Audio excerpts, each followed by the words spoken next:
प्राध्यापक, विशिष्ट अतिथि, प्रमुख अतिथि वर्ग, अभिभावक वर्ग, शिक्षक वर्ग, विद्यार्थी साथी एवं यहाँ उपस्थित सम्पूर्ण महानुभावहरू, आज यस दिल्ली मोडल एकाडेमीमा भइरहेको वार्षिक महोत्सव कार्यक्रममा हाम्रो विद्यालय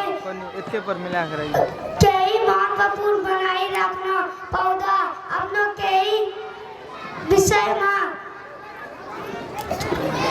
बोल्न गइरहेको छु। मेरो विद्यालय मेरो दोस्रो घर हो। यहाँ म पढ्न, खेल्न, रमाइलो गर्न र सिक्न आउँछु। मेरो विद्यालयमा धेरै राम्रा शिक्षकहरू हुनुहुन्छ। उहाँहरूले मलाई सही बाटो देखाउनुहुन्छ। मेरो विद्यालयमा राम्रो पुस्तकालय, खेल्ने मैदान र सफा कोठाहरू छ। मेरो विद्यालयले अनुशासन, मेहनत र इमानदारी सिकाउँछ। मलाई मेरो विद्यालय धेरै प्यारो लाग्छ भन्दा म आफ्नो भनाइलाई अन्त्य गर्न चाहन्छु। धन्यवाद। ऊपर बैग लो ना।